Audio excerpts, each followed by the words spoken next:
ठरलं तर मग मालिकेच्या येणाऱ्या भागामध्ये जबरदस्त ट्विस्ट आपण आता पाहणार आहोत. पूर्णाजीने मधुभाऊंचा अपमान केल्यानंतर आता अपमानित झालेले मधुभाऊ तेथून निघून जात असताना अचानकपणे मधुभाऊंचे लक्ष एका फोटोकडे जातं आणि त्याचवेळी 20 वर्षापूर्वीचा जुना भूतकाळ उलगडला जाणार असतो, तोही मधुभाऊंच्या तोंडून. तर भिंतीवर लावलेल्या त्या फोटोमुळे एक नाही तर दोन सत्य उलगडतात. एक म्हणजे कुसुमच्या तोंडून सत्य बाहेर पडतं आणि दुसरं म्हणजे मधुभाऊंच्या तोंडून. आणि त्यानंतर आता सत्याचा उलगडा होता क्षणी माजोरड्या पूर्णाजीला तिनं मधुभाऊंचा केलेल्या अपमानाचा खूपच पश्चाताप होणार असतो. तर आता भिंतीवरचा जो फोटो लावलेला असतो तो असतो तन्वीच्या अर्जुनच्या वाढदिवसादिवशीचा.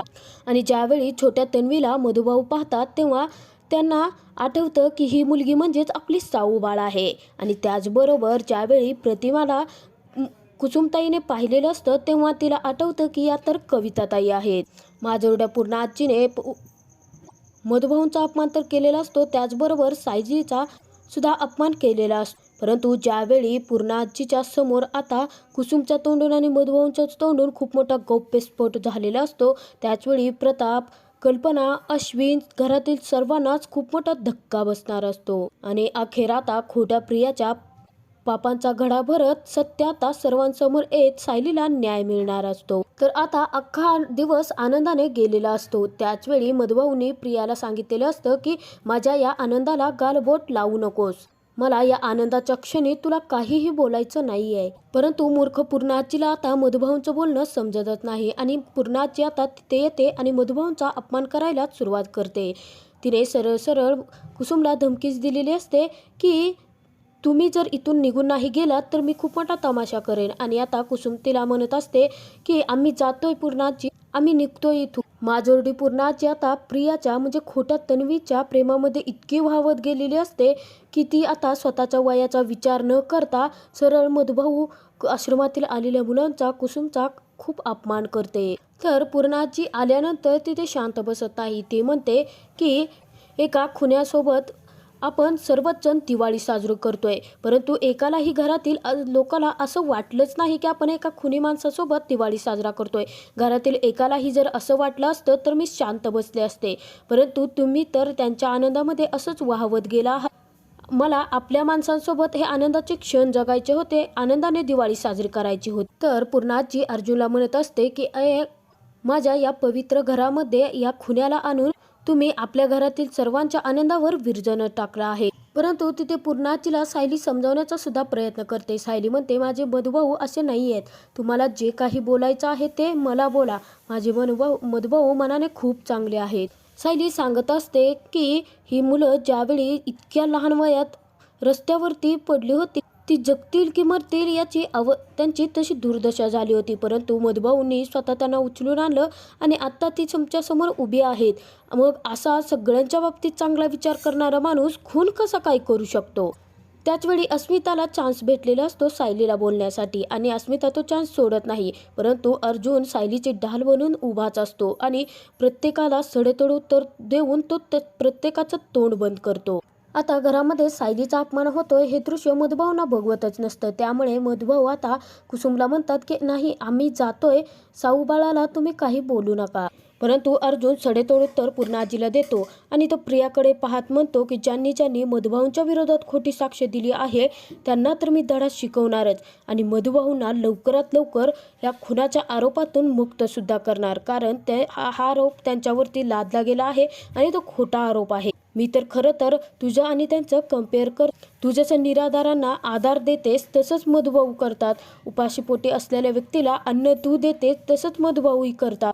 अर्जुन पूर्णाजीला पूर्णपणे समजावण्याचा प्रयत्न करत असतो, परंतु मूर्ख पूर्णाजी प्रियाच्या प्रेमामध्ये वाहवत गेलेली असते आणि त्याचमुळे ती मधुभाऊंचा सुद्धा तिरस्कार करत असते, सायलीचा सुद्धा तिरस्कार करायला लागलेली असते. अर्जुन पूर्णाजीला समजावण्याचा खूप म्हणजे खूप प्रयत्न करतो.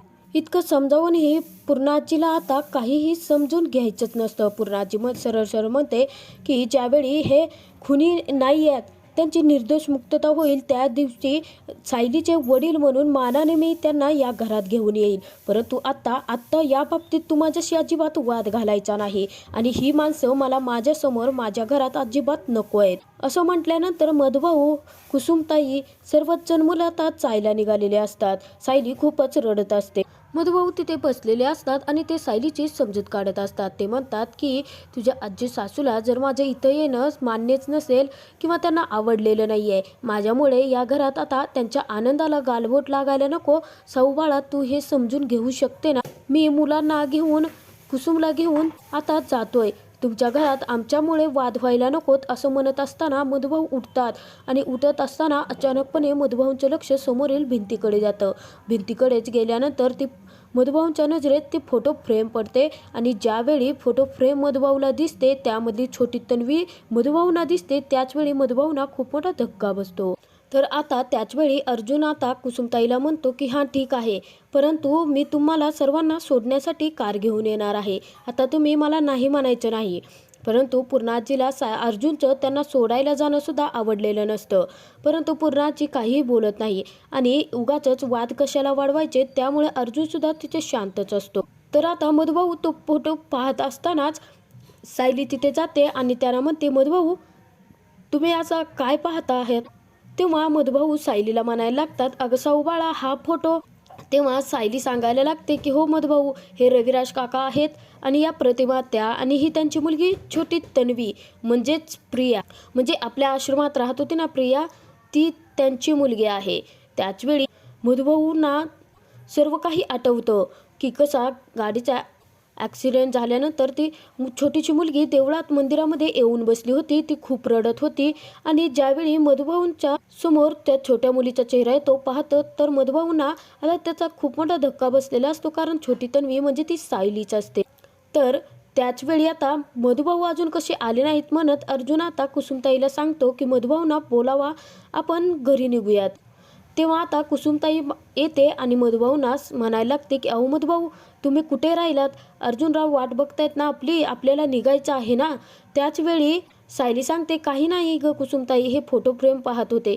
तेव्हा कुसुमताई म्हणते, फोटो फ्रेम कसली? आणि कुसुमताई पण जवळ जाते, पाहते तर तिथे प्रतिमाचा फोटो दिसतो आणि त्याचवेळी कुसुमला सर्व काही हकीकत आठवते की हा फोटो तर हा कविताताईचा फोटो आहे. तेव्हा कुसुमताई आता सायलीला विचारतात की ही नेमकी या घरच्या कोण आहेत? तेव्हा सायली सांगते की या प्रतिमा आत्या म्हणजे पूर्णाजीची मुलगी आहे. तर अस्मिता मात्र स्वतःच्या मनाशी म्हणत असते की या मूर्ख माणसांचं काय चालू आहे काय माहिती, ती फोटो फ्रेम किती वेळ निहाळत बसणार आहेत अशी.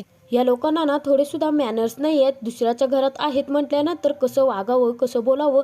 आता जात आहेत तर जावं ना पटकन, उगाचच सकाळपासून आमचं डोकं दुखवलं आहे असं म्हणून ती मनातल्या मनात त्या मधुभाऊंना हे कुसुमताईला शिव्या घालायला लागते. इतक्यातच तिथे प्रिया अस्मिताकडे आलेली असते आणि अस्मिता म्हणते की पाहिलंस का, किती वेळ झाला ते फोटोच निहाळत बसले आहेत.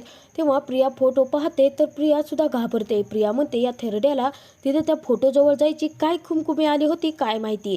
जर त्याने हा फोटो पाहिलाच आहे आणि ती छोटी तन्वी मी नसून रविराजची त्या किल्लेदारची खरी मुलगी मी नसून ती सायलीच आहे हे जर ह्या थेरड्याने सर्वांना सांगितलं तर माझा तर पट्टा कायमचाच कट होईल. काहीतरी करावं लागेल असं म्हणून प्रिया आता मोठ्याने सायलीला म्हणते, अगं सायली, अर्जुन सर्वांना बाहेर बोलावत आहे, तुम्ही जाताय ना.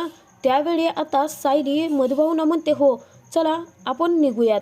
असं म्हणून आता कुसुमताई मधुभाऊंच्या मनात प्रश्नाचे घालमेल सुरूच असते. परंतु आता कोणत्या वेळी मधुभाऊ हे सत्य सांगणार आणि कुसुमताई सुद्धा आता प्रतिमाला पाहिल्यानंतर प्रतिमा म्हणजेच कविताताई हे सत्य सांगून आता कविताताई म्हणजेच प्रतिमाला सुभेदारांच्या घरी कुसुमताई घेऊन येणार का, हे तर आपण येणाऱ्या भागातच पाहणार आहोत.